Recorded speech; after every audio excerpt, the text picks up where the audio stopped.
Assalamualaikum warahmatullahi wabarakatuh. Kembali di channel YouTube ABRSN.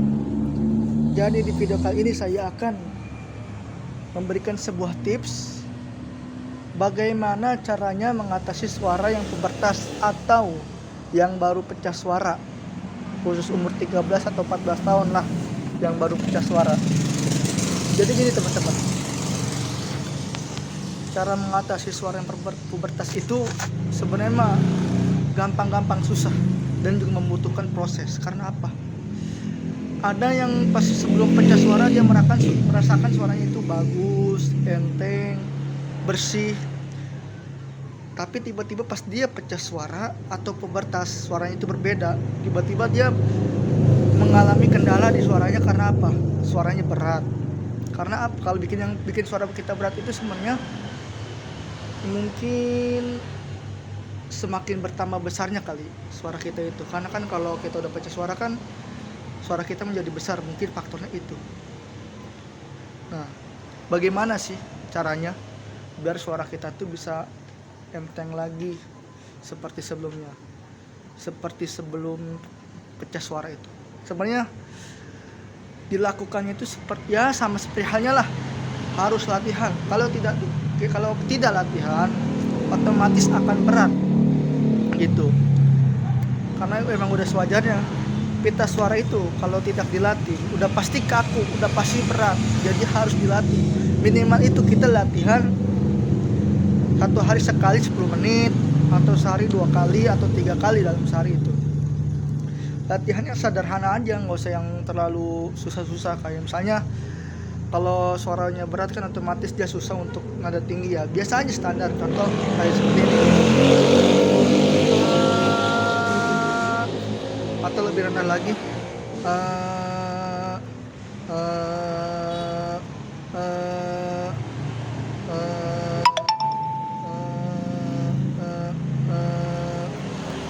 atau bisa juga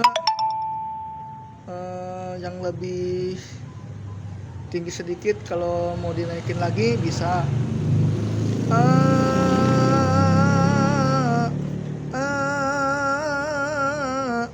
seperti itu.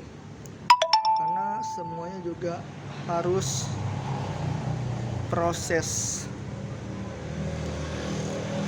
dalam latihan kalau ingin mengembalikan suaranya gitu. Jadi buat adik-adik yang masih baru pubertas, yang terus latihan, maksudnya yang baru pecah suara, teruskanlah latihan kalian, jangan sampai berputus asa. Saya juga punya teman umurnya di bawah saya seperti itu, suaranya jadi besar, katanya merasakan berat gitu. Saya saranin latihan, jangan putus asa untuk berlatih gitu. Karena yang namanya kita usaha tidak akan pernah mengkhianati hasil. Yaitu latihan terus. Pokoknya latihan, jangan bosan-bosan untuk berlatih. Karena kalau kita bosan untuk latihan, itu nggak akan ada hasilnya. Nanti cara latihannya seperti tadi aja.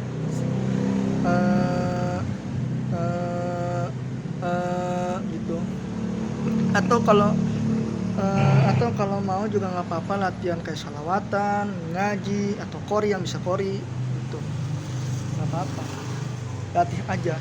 Kalau udah terlatih suaranya otomatis kan enteng, suaranya nggak berat lagi. Setelah itu latihan pernapasan, latihan nada-nada atau cengkok, latihan aja. Setiap suara itu mempunyai karakter tersendiri, ciri khas tersendiri. Jadi jangan pernah ingin menjadi seperti orang lain. Contohnya, pengen punya suara kayak dia. Boleh, itu boleh sebagai motivasi. Tapi kalau kita menjadikan suara orang lain, tetap intinya mah tetap kita harus latihan gitu, biar bisa mengikuti nada orang lain. Tapi walaupun kita mengikuti nada orang lain, itu nggak akan bisa kita 100% menirunya gitu. Karena seperti tadi, karakter suara kita itu berbeda-beda gitu. Jadi saya contohkan, misalnya kalau yang suara berat pasti dia seperti ini, suara berat.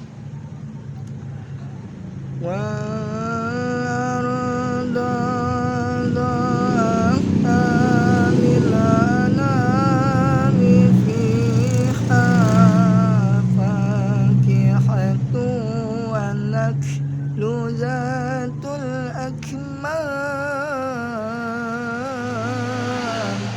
Saya itu yang masih suara berat, tapi kalau udah terlatih dia bisa lebih tinggi lagi dari itu.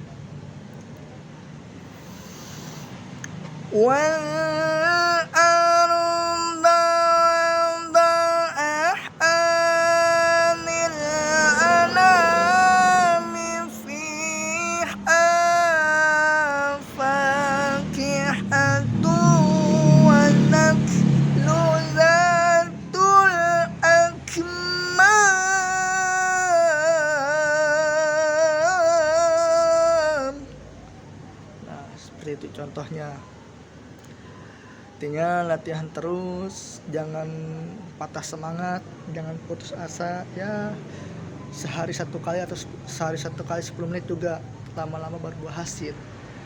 Karena yang namanya usaha itu tidak mengkhianati hasil, dan semuanya juga butuh proses. Nggak ada yang instan semuanya. Seperti kita belajar aja, nggak ada yang instan, pasti proses. Lama kelamaan kita juga bisa gitu. Dan mungkin segini aja video yang saya buat. Insya Allah kita akan bertemu di lain waktu. Tetap ikuti juga video saya yang terbarunya nanti. Sebelumnya saya mohon maaf apabila salah kata, tingkah laku yang kurang berkenan bagi kalian, entah itu dari perkataan saya atau kualitas videonya atau masih banyak kekurangan yang lainnya. Mohon maaf sebelumnya. Wabillahi taufiq wal hidayah, waridha wal inayah. Wassalamualaikum warahmatullahi wabarakatuh.